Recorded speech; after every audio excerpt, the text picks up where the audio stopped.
La radio à votre écoute. À votre écoute. Salut à tous et bienvenue sur Radiohead. Alors pour une émission assez spéciale en direct du Crêpe d'Hélice. Alors bonjour à tous les auditeurs. Je suis en présence d'une animatrice que vous connaissez bien parce qu'elle anime tout au long de l'année avec nous.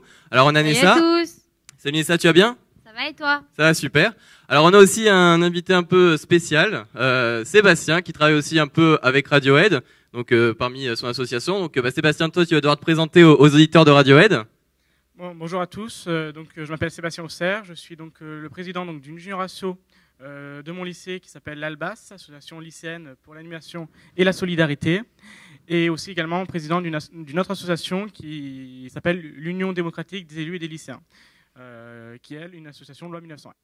Ouais, bon, merci Sébastien.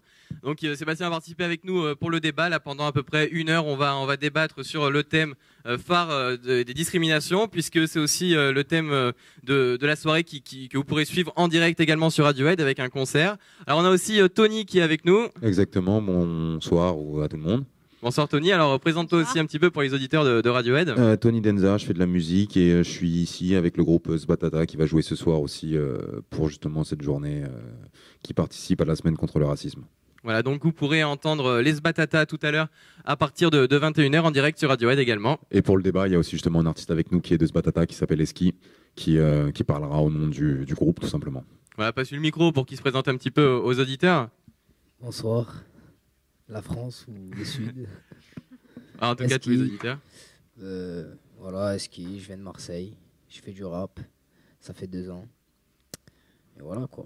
Et je parlerai, si je me sens concerné, je prendrai la parole sûrement. Alors parfait, merci en tout cas d'être parmi nous. Alors on va parler justement donc de ce thème, les discriminations. C'est un fléau dans nos sociétés, on en parle assez souvent. Alors qu'est-ce que tu entends toi par exemple Nessa par le terme de discrimination?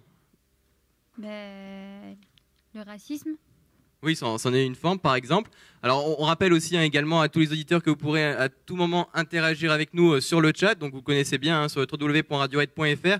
Vous avez accès au chat, donc réseauchat.com, notre partenaire. Donc n'hésitez pas si aussi vous avez votre petit mot à dire sur les discriminations, pardon, c'est important et voilà que tout le monde y participe. Oui bon voilà par exemple tu parlais du racisme qui en était une des formes. Et toi Tony par exemple, qu'est-ce que tu entends par discrimination? Par discrimination, pour moi, c'est la peur de l'inconnu. La peur de l'inconnu? Pour moi, le racisme, c'est la peur de l'inconnu. Les gens stigmatisent les personnes qu'ils ne connaissent pas via leur couleur, via leur façon de s'habiller, via leur religion, au lieu d'essayer de les connaître justement pour comprendre la chose. Et je pense aussi qu'on a à apprendre de tout le monde. Et c'est bien dommage de ne pas chercher à communiquer avec des personnes qui ne nous ressemblent pas. Ouais, c'est bien vrai, c'est souvent ça, hein, les gens ne connaissent pas, ont des idées toutes préconçues des idées préconçues sur des personnes, sur des types de personnes. C'est ce qu'on appelle les stéréotypes dont souffrent beaucoup de personnes. Alors on a aussi Seb, tu nous as pas dit ton petit mot. Toi, qu'est-ce que tu entends par discrimination? Donc moi, ce que j'entends par discrimination, c'est avant tout une peur de l'autre en fait. Quand quelqu'un est différent on va dire d'un idéal type qui est fait par les préjugés, c'est ça qui cause les discriminations en fait. C'est la peur de l'autre, la peur de la différence. Voilà. D'accord, merci Seb. Est-ce que tu penses, toi par exemple, parce que souvent on entend quand même ce thème revenir, est-ce qu'on en parle assez ou pas assez, ou justement il faut vraiment peut-être faire de la prévention, etc. contre ce type, ou tu penses que on fait assez d'efforts actuellement quoi? Bon, alors je pense qu'il y a des efforts qui sont faits, notamment sur la prévention, mais je trouve qu'elle commence pas assez tôt. Les opérations de prévention commencent au collège, au lycée, mais pas avant. Et c'est dès le plus jeune âge qu'il faut commencer à cibler. Donc, il faudrait qu'il y ait des réunions d'éducation de la lutte contre les discriminations dès le primaire. Voilà. D'accord. Et toi, Tony, ton avis là-dessus, on en parle assez ou pas? Moi, je pense que le problème, c'est qu'on en parle. Parce que normalement, on ne devrait pas en parler, il ne devrait pas avoir ce problème. Ouais, c'est pas faux. Ouais, tout simplement. C'est bien dit. Et toi, Nessa, un petit avis sur la question? Moi, je pense que de nos jours, il faut en parler assez souvent. Parce que c'est vrai que quand on arrive dans un endroit, par exemple, moi, je sais que je devais me présenter à un stage. parce que je suis française, la patronne elle m'a prise, mais parce que ma copine elle est martiniquaise, elle est métisse de peau, elle l'a refusé. Donc chose qui n'est pas à se faire quoi. Ouais, c'est vrai. Non, mais ça, c'est un des gros problèmes majeurs auxquels se confrontent beaucoup de personnes qui cherchent un emploi, qui cherchent aussi à s'en sortir. Et souvent, c'est un cercle vicieux parce que ça s'accumule, etc. Et donc, on tombe de plus en plus bas quand on est victime de ces préjugés.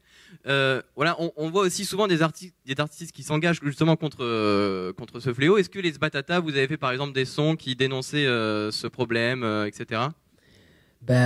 Comme il vous a dit Denza, nous, on pense pas que il faut en parler en fait.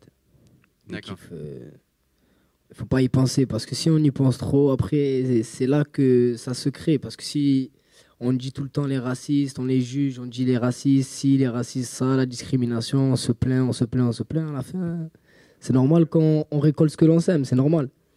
Ouais. C'est dans la vie, c'est comme ça. Après, si toi tu fais pas attention à tout ça, tu avances dans la vie, il t'arrivera rien. Et donc toi, tu pars du principe qu'il faudrait peut-être pas forcément plus en parler, mais voilà, peut-être plus, je sais pas, être plus sévère avec les cas, par exemple quand on parlait des discriminations à l'embauche, par exemple, peut-être être plus durcir la loi sur ces points-là, mais peut-être pas forcément plus en parler par la prévention, etc. Tu penses que plus on va parler, plus on risque de...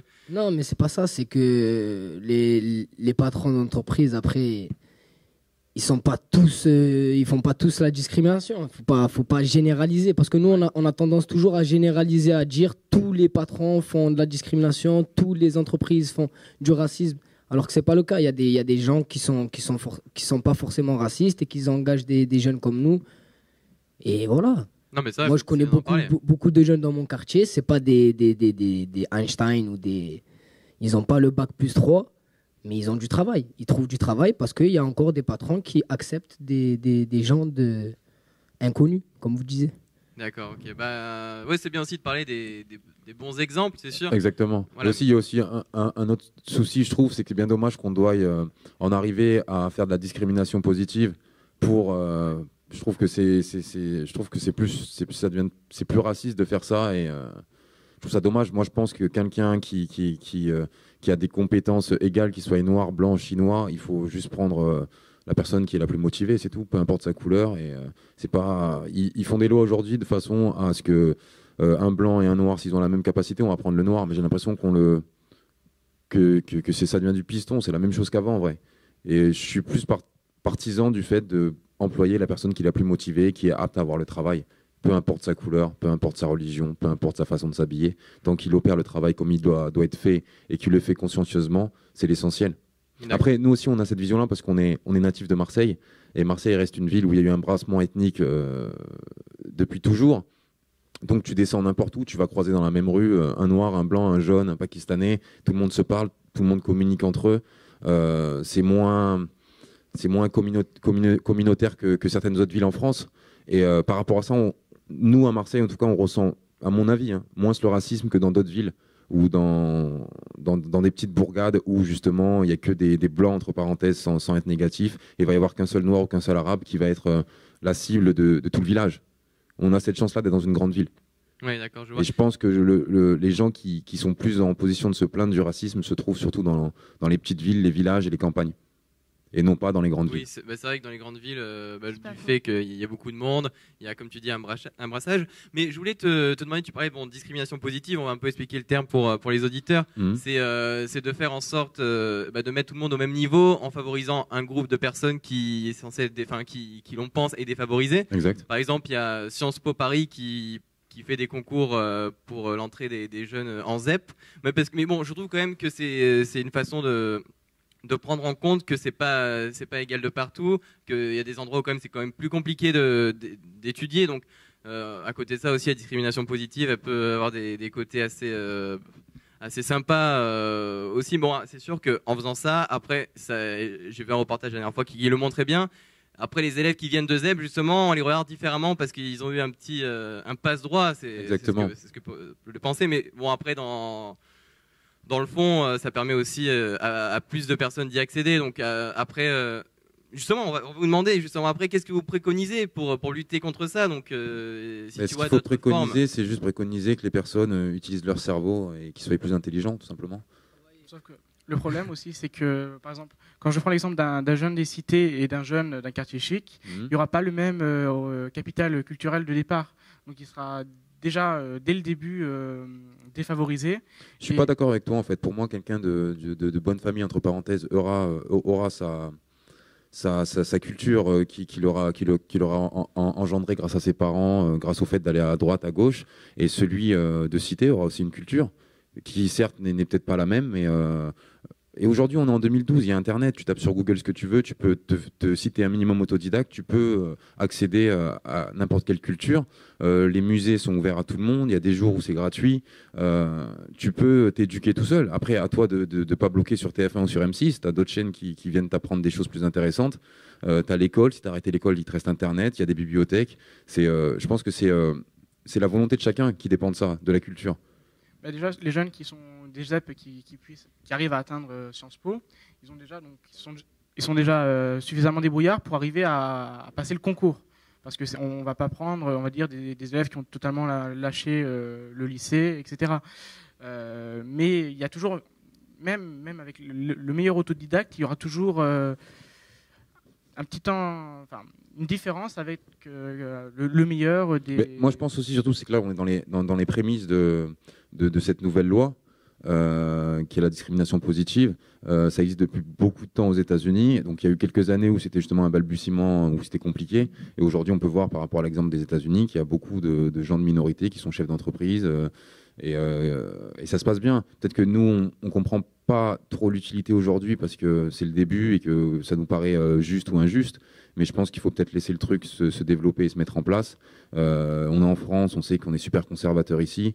Donc c'est difficile de changer les idées des gens. Mais je pense que d'ici quelques années, on va peut-être arriver à quelque chose de plus consciencieux et plus intelligent, où les gens ont compris que la nouvelle génération qui descend de leurs parents, qui étaient peut-être pas d'ici, mais qui sont venus habiter ici, qui ont fait leurs enfants en France, qui ont éduqué en France, donc ils ont une éducation française, même s'ils ont quelque part une double éducation vis-à-vis de leurs parents.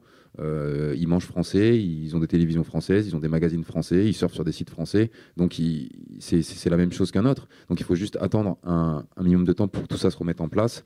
Et le vrai problème, c'est surtout que d'une part que les jeunes arrêtent de dire nique la France et disent qu'on est français d'origine du Maghreb ou d'origine du Sénégal ou d'origine d'ailleurs, parce qu'il ne faut pas oublier d'où on vient, parce que c'est super important, c'est les racines.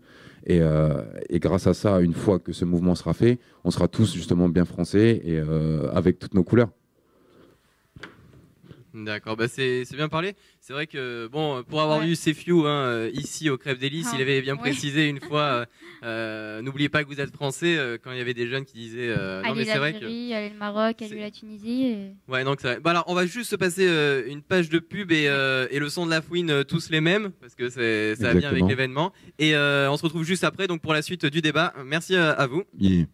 Et nous voilà de retour sur Radiohead. Donc on a reçu entre-temps la visite d'un autre intervenant, donc il va se présenter de suite. Oui. Alors Fabien Schaeffer, étudiant en droit. Et qu'est-ce que vous voulez savoir d'autre?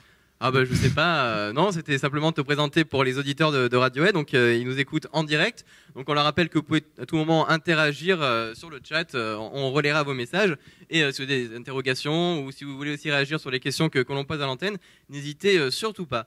Alors, est-ce que vous pensez qu'on y arrivera un jour à abolir justement tous ces préjugés ou est-ce que c'est quand même un fléau qu'on retrouvera qui est vraiment dur à évincer Steph, je vois que tu veux répondre. Disons la discrimination, je ne pense pas qu'un jour on arrivera à totalement l'éliminer. La connerie humaine, il y aura toujours la connerie humaine. Par exemple, au Moyen-Âge, qu'est-ce qu'on faisait? On brûlait les juifs. Ça s'est retrouvé malheureusement jusqu'à la Seconde Guerre mondiale.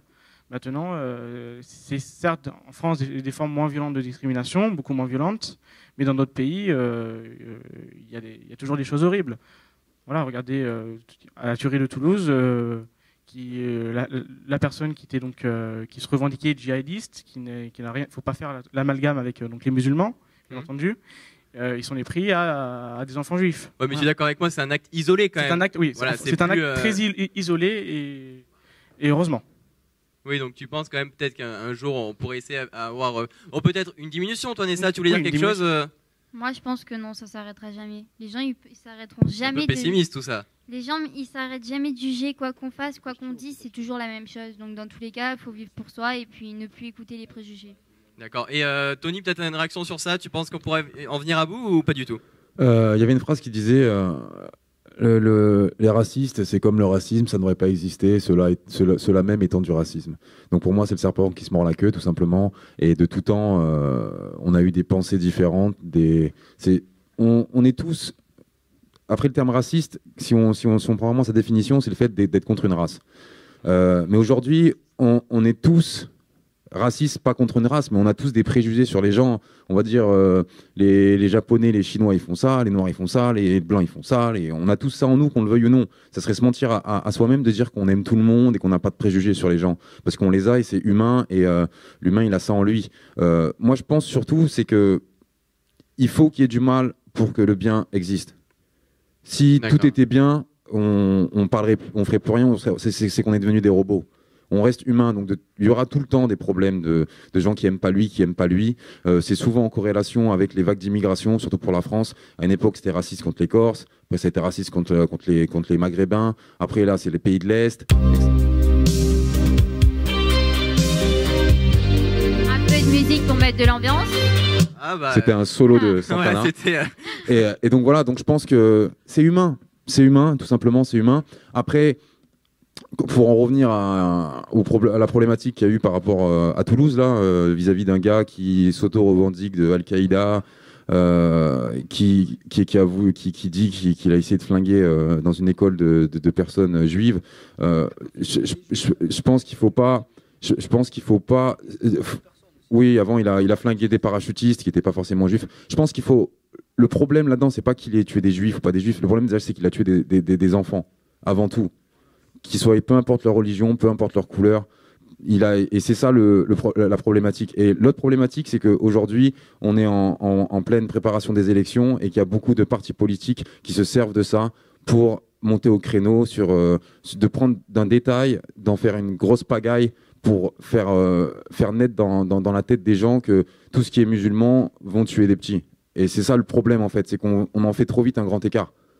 Et juste cette personne-là est mauvaise, peu importe elle aurait pu être chrétienne ou n'importe quoi, elle est juste mauvaise.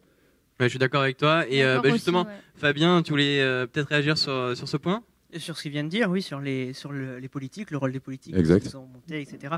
Après, il faut voir les différentes réactions qu'il y a eu au niveau des politiques, mais on a bien vu dès le départ que la religion a été écartée, pour ne pas faire l'amalgame justement, puisque à l'Élysée ont été convoqués, invités, pardon. On ne va pas mélanger les différents représentants, les plus hauts, le représentant des différents cultes, juifs, musulmans, voilà.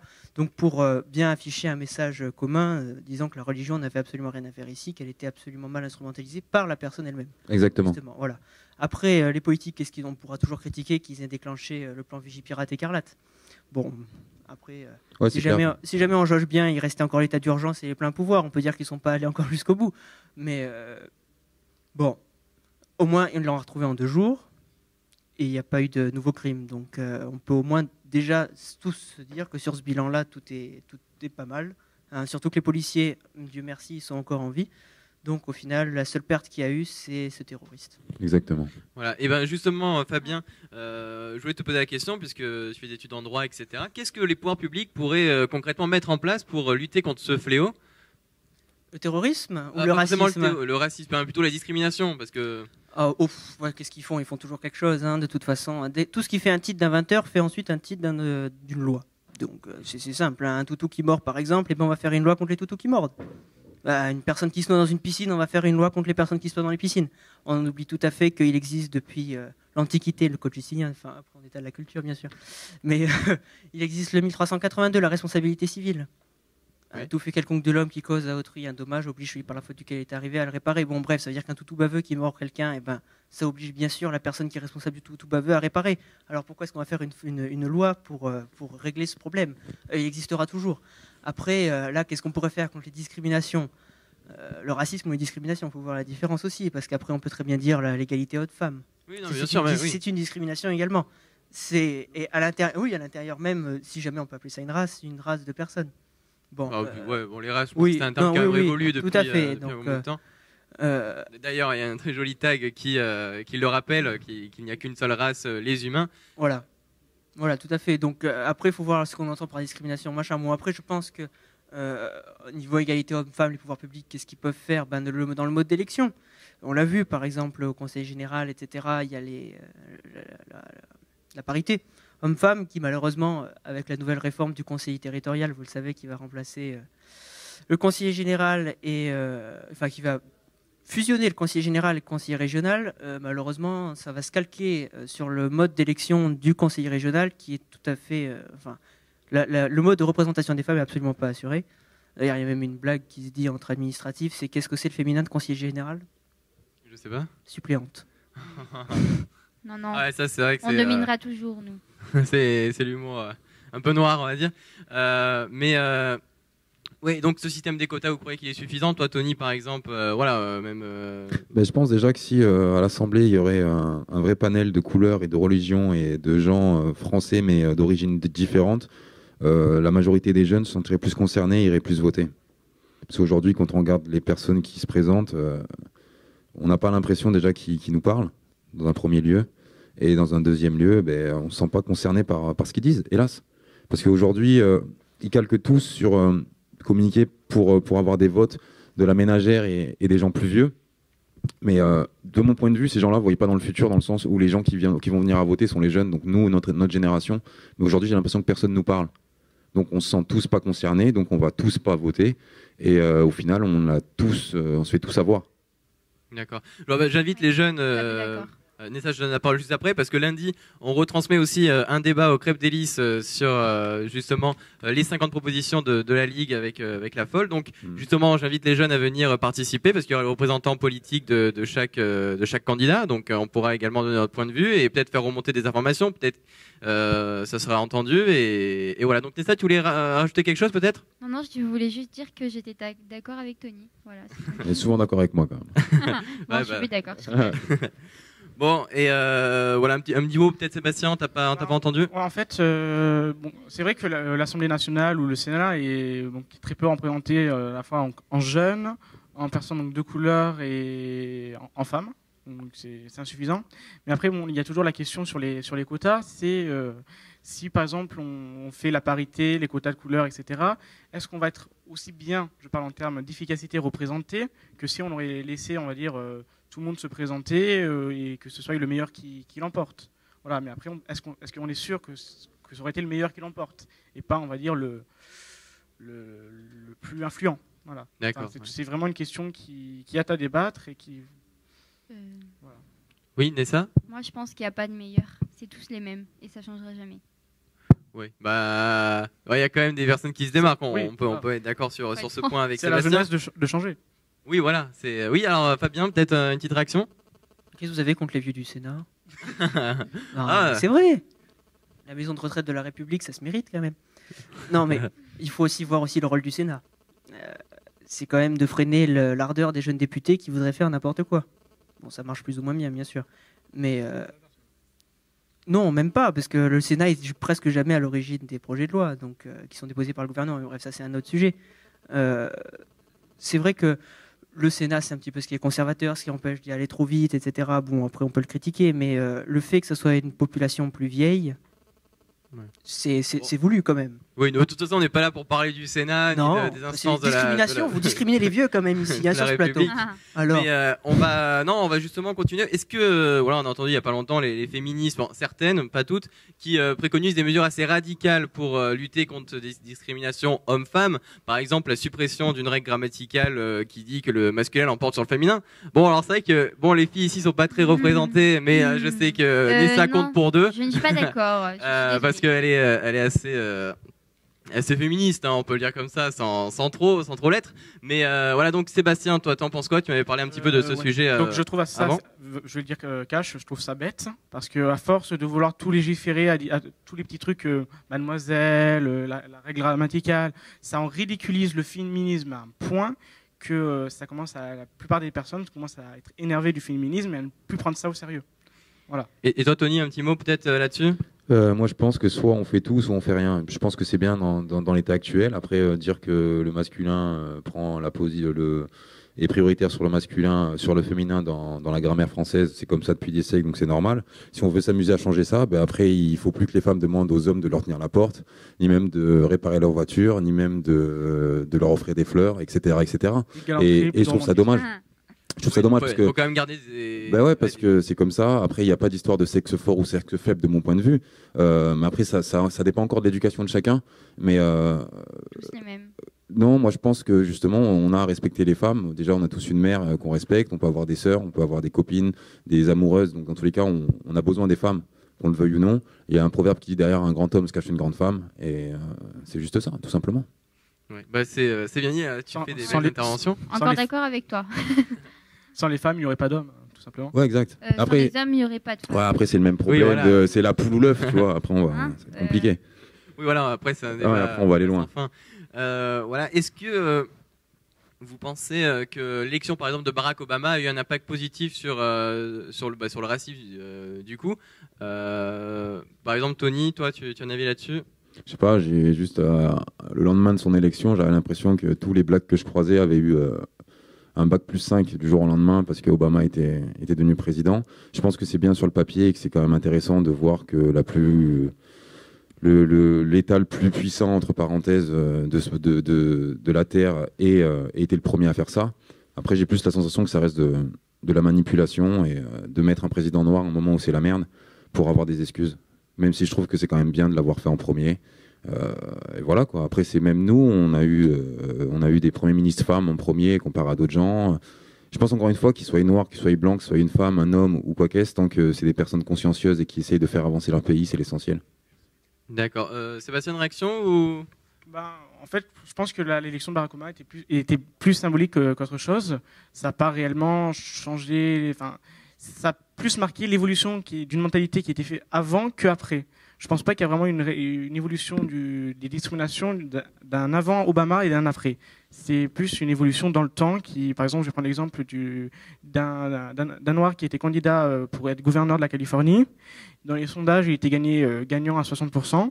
Et au final, il a perdu, il s'est pris une énorme claque, tout simplement parce que les personnes ne voulaient pas avouer dans les sondages qu'ils ne voulaient pas voter pour un noir.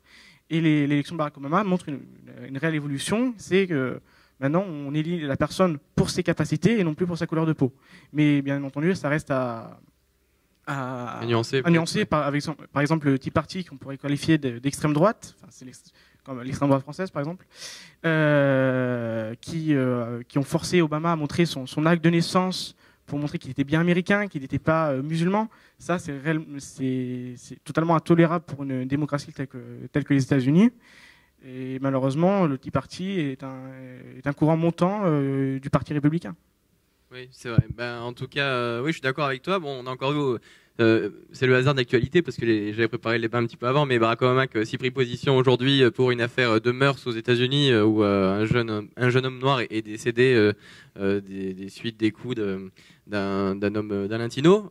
Donc ça fait un petit peu un débat aux États-Unis. Donc c'est vrai que Barack Obama, peut-être par le fait aussi inédit d'un président noir, même pour des grands pays, je pense que c'est le premier. Et en tout cas, moi, je trouve que c'est quand même un symbole fort, surtout que les États-Unis, c'est quand même un pays qui était réputé pour le racisme et les discriminations, l'esclavage, etc. Donc, je pense que ça vient. Après, c'est un fort symbole. Après, il faut pas oublier que les États-Unis, les Africains là-bas ils ont beau venir de l'Afrique, mais pour eux, ils sont américains avant tout, d'une part. De deux parts, pour la tête des Américains, Obama, pour nous, c'était peut-être le premier président américain, mais pour eux, ils confondent tellement la réalité et la fiction. Pour eux, ils en avaient déjà eu un de président noir, juste par rapport à dans la série qui a explosé, qui s'appelait 24 heures, il y avait un président noir à l'intérieur. Donc inconsciemment, même dans leur tête, ça existait déjà, qu'on le veuille ou non. Et après, encore une fois, c'est un placement de produit, Obama, c'est tout. Ouais, de mon point de vue. D'accord, ok. On a bien entendu. Et vous, par exemple, on parle des États-Unis. Est-ce que vous pensez que c'est mieux de fonctionner comme ça par communauté, comme aux États-Unis, ou essayer de mélanger tout le monde, comme on s'efforce un petit peu de le faire, même bien qu'on peut remarquer que les logements sociaux sont quand même aux périphéries. Donc, Sébastien. Moi, je suis contre qu'on isole les gens, contre le communautarisme. Moi, je dis quand on est citoyen d'un pays, on est citoyen d'un pays. Point barre. En France, on est français. Avant tout, on n'est pas on n'est pas arabe, on n'est pas black, on n'est pas chinois, on n'est pas femme, on est français. Voilà. Malheureusement, il y a trop de personnes qui essayent d'isoler les communautés, et voire même eux-mêmes s'isolent. Je trouve ça vraiment dommage parce que c'est ce problème-là qui cause une augmentation des discriminations, malheureusement. Moi, je suis pas d'accord avec toi. Ah, bah, dis-nous, Nessa. Moi, je pense qu'on a le droit tous les mêmes. Je veux dire, on a tous le droit d'exercer, par exemple, nos religions, quoi. Par exemple, à la Seine, il va y avoir une mosquée, donc. Oui, non, mais je suis d'accord avec toi. Non, parce que ce que vous voulez dire, Non, c'est pas ça que je veux dire. Ouais, Seb, je me permets de reprendre un peu tes propos. Voilà, il est contre le fait qu'on isole, par exemple, on a un quartier chinois, un quartier arabe, un quartier. Faut qu'il y ait un melting pot, voilà, tout simplement. Voilà. Parfait. Et ben voilà, peut-être poser une question un peu plus légère.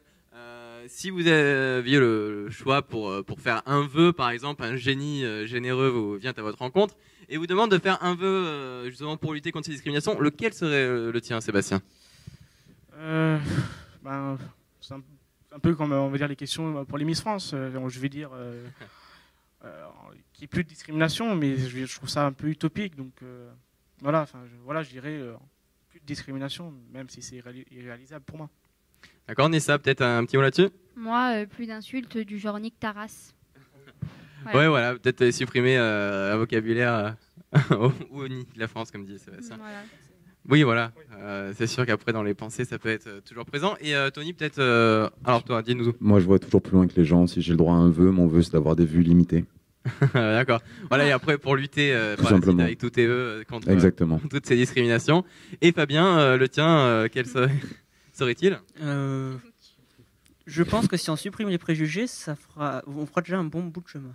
C'est vrai, parce que Juste c'est vraiment. les préjugés. C'est quand même un gros fléau. Mais les préjugés, ça fait avancer les gens aussi. Moi, je prends un malin plaisir à parler, à communiquer avec des gens que je sais pertinemment racistes. Parce que si j'arrive à communiquer avec un minimum et qu'ils m'écoutent et que même si dans leur prochain débat entre racistes, ils disent ouais, tous les métis, parce que je suis métis pour ma part, donc je me sens métis français, si dans ces prochains débats entre racistes, ils disent c'est tous des connards sauf un que j'ai vu, j'ai déjà gagné un point. Et faut pas diaboliser les racistes, faut aller parler avec eux, leur expliquer les choses, leur dire qu'on peut avoir des visions, on peut avoir des points communs sur certaines choses. Et c'est comme ça qu'on arrive à effacer les différences.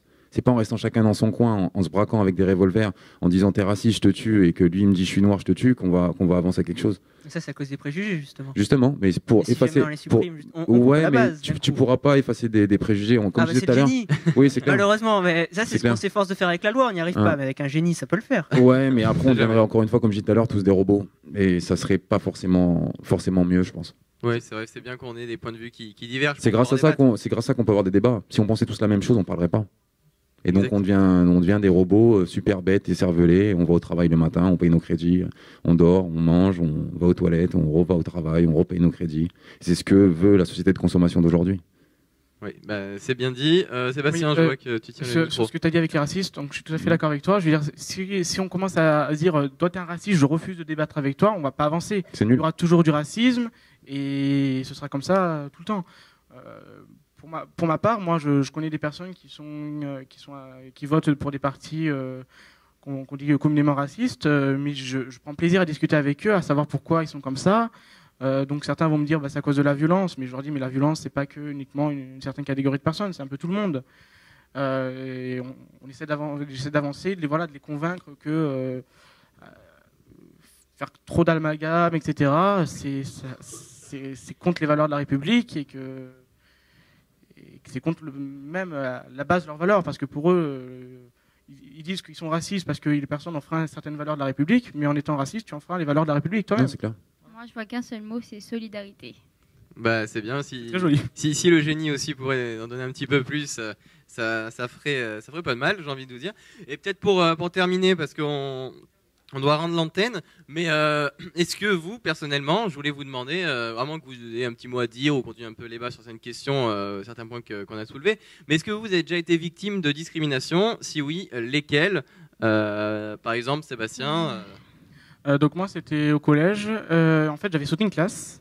Et depuis la 6e jusqu'en 3e, on m'a agressé continuellement parce que j'étais celui qui avait sauté le cas, j'étais le jeune, l'intello, etc.